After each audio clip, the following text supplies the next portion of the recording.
વાત કરી સંઘર્ષ કરવાની એટલે કોની વાત? મારે શબ્દ સાથે લડવાનું નથી, એકબીજાને લડવાનું નથી, એકબીજાને સામે તલવારો કાઢવાનો ને કે પાળિયા કાઢવાનો નહીં. આપણા ત્યાં અંદર અંદર આપણા કાર્યકર્તા કરે છે, લડાઈમાં પાળિયા કાઢે છે. આ સંસ્કાર છે આપણા. જિલ્લો બને આપણે ગૌરવ અપાયું છે. સ્ટેચ્યુ ઓફ યુનિટી કેટલું મોટું કામ છે. છોકરાઓને તૈયાર કરો, જે શિક્ષણ જોઈએ તે આપો. હજુ સમય ઘણો વીતી ગયો છે, પણ છતાં હજુ સમય છે આવવાનો.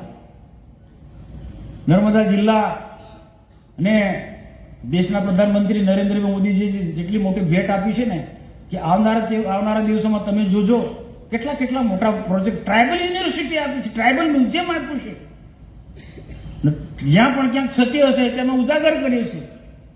કોઈ પણ જે સંસ્થા કે સરકારી સંસ્થા એકમો ત્યાં કંઈક સત્ય હશે. મેં હવે ટ્રાઇબલ યુનિવર્સિટીમાં જે સત્ય છે મેં જાહેરમાં કીધું, બેનને પૂછો, મુખ્યમંત્રીને વાત કરીશ. તમારે પણ આગળ તો આવવું પડશે ને.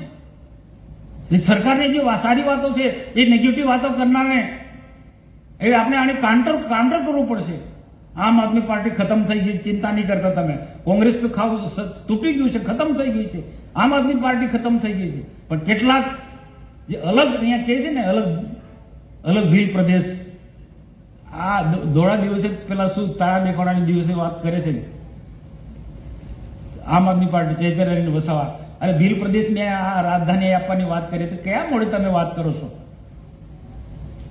ઘડીકમાં ભીલ પ્રદેશ રાજસ્થાનમાં હેડક્વાર્ટર ત્યાં હશે. ત્યાંના લોકો, રાજસ્થાનના લોકો કે પેલું કયા ડુંગર, ગુરુ ગોવિંદ માનગઢ, કે માનગઢમાં રાજધાની હશે.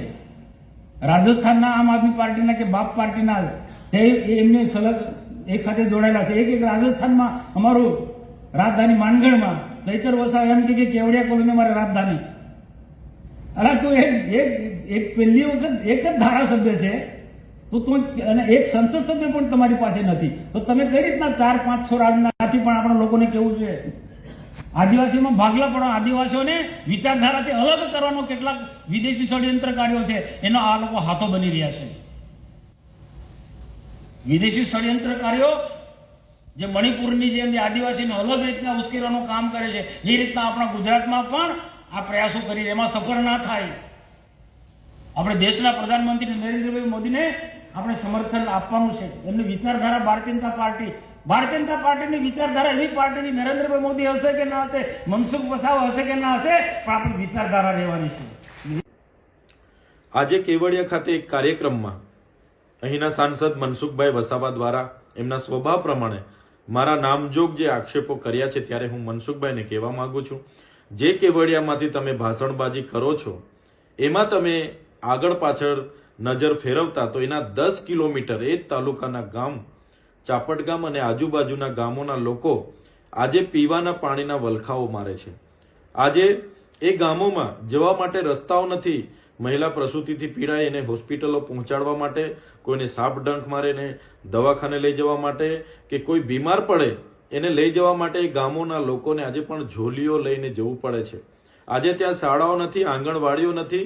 આપણે એની ચિંતા કરવી જોઈએ તમારે. આજે કુપોષણ નર્મદા જિલ્લામાં 12,333 બાળકો પીડાય છે, એની તમારે ચિંતા કરવી જોઈએ. આજે કેવડિયામાં IAS-IPS અધિકારીઓ દ્વારા અને કેટલાક નેતાઓ અને ભૂમાફિયાઓ દ્વારા આદિવાસીઓની 73 એની જમીનો પચાવી પાડી છે. ચિંતા તમારે એની કરવી જોઈએ. આજે નર્મદાના વિસ્થાપિતો અસરગ્રસ્તોને વળતર નથી મળ્યા.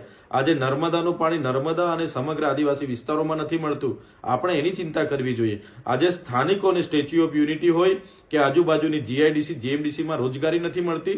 તમારે એની ચિંતા કરવી જોઈએ. તેની જગ્યાએ તમારી સરકારની અને તમારી નિષ્ફળતાઓ છુપાવવા માટે જે તમે વારંવાર ચૈતર વસાવાનું નામ લઈને તમારી ભાષણબાજી કરો છો, ત્યારે હું તમને સ્પષ્ટ કહેવા માંગુ છું, જો તમારી સરકારો અમારા લોકોનો વિકાસ કરવા નહીં માગશે અને અવારનવાર ડેમોના નામે, GMDCઓના નામે, નવા પ્રોજેક્ટોના નામે અમારા લોકોનું વિસ્થાપન કરતા રહેશો અને વિકાસ નહીં કરશો, તો આવનારા દિવસોમાં જે અમારો ભીલ પ્રદેશ હતો એ ભીલ પ્રદેશ આવનારા દિવસોમાં અમે બનાવીશું અને એની રાજધાની અમે કેવડિયા હશે એ તમે લખી રાખજો. એ આવનારા વર્ષોમાં અમે બનાવીને રહીશું, કેમ કે અમારો અધિકાર છે.